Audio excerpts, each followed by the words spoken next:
Hi, my name is William Raby, and I'm an attorney with Matt Cohen and Associates. I'm here today to talk a bit about school discipline and how special education can provide additional protections for students with disabilities who are being disciplined at school. Generally, schools discipline students in two ways: through a suspension, which is a temporary removal from their current school and usually lasts less than 10 days, or an expulsion, which is an extended removal from their current school. During an expulsion, a student will need to get educational services through a different means in a different setting, either by attending a different school, a private school, or by being homeschooled. Expulsions are more than 10 days and in Illinois can be up to 2 years. So what does special education have to do with school discipline? Well, the important thing to understand is that there are different discipline rules if a student is eligible for special education. This doesn't mean that a student with special education services can't be expelled, just that they get extra protections before it can happen. So if a student is having behavioral concerns, it's important to determine if it's related to their disability. If a student who is not eligible for special education is having a lot of behavioral issues at school, we recommend you request an evaluation to determine if they have a disability and if that disability is causing some of their behavioral issues. If your student is already eligible for special education, do they have a behavior intervention plan, or BIP, as part of their IEP? If not, we recommend you request a functional behavioral analysis, or FBA, which is an evaluation that specifically looks at behavior, what's causing it, and how to appropriately respond. And as I said, it's important to determine these things because special education students have extra protections for discipline if their actions are related to their disability. So, is your child being suspended or expelled? An important note here: your student's school should not ask you to pick up your child unless they are being suspended. If the school calls and asks you to pick up your child, you should ask if they're being suspended. If the answer is no, you do not have to go get them. They have a right to stay at school. If the answer is yes, you should ask that the school have a copy of the suspension paperwork available when you get there so you have it for your records. Why does this matter? Well, if a student misses more than 10 school days due to suspensions related to their disability, the school has to provide extra education services to make up for the time that they miss. This does not have to be 10 days all at once. It can be cumulative if it's related to the same issue. So if the school calls you a couple times per week and asks you to pick up your student in the middle of the day, and that happens for a few weeks or a month or more, once those days missed add up to 10 days, they're entitled to extra services, which is why it's important to keep track of when they're formally suspended.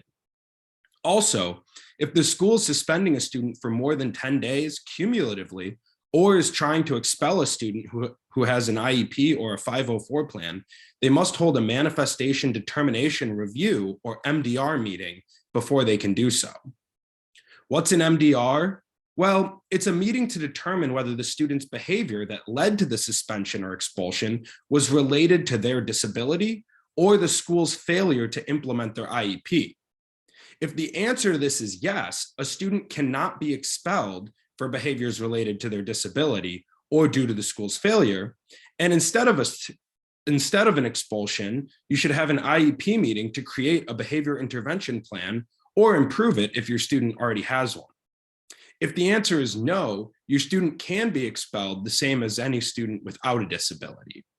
So if a student has special education services, but the team determines that their behaviors were not related to their disability, these protections don't apply. Also, there is an exception to the MDR rule, which relates to an interim alternative educational setting, or IAES, placement.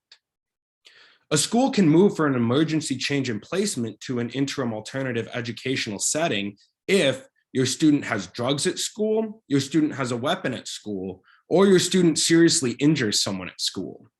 In these scenarios, the school can bypass the MDR and immediately move your student to an alternative setting. A school can also request an expedited due process hearing to prove that a student is dangerous to themselves or others and get an order to place that student in an IAES, even if they haven't done so yet. An IAES is a temporary alternative school for students who commit any serious misbehaviors. You can challenge the placement there, but they will stay there while you do. All right, and expulsion. If a student does not have a disability, or they do, but it's determined at the MDR that their disability was not related to what happened, the school may refer for an extended suspension or expulsion, which, as I said, in Illinois is for more than 10 days and can be up to 2 school years. There will be a hearing to determine whether a student will be expelled before an expulsion can be made, and you are allowed to have an attorney at the hearing.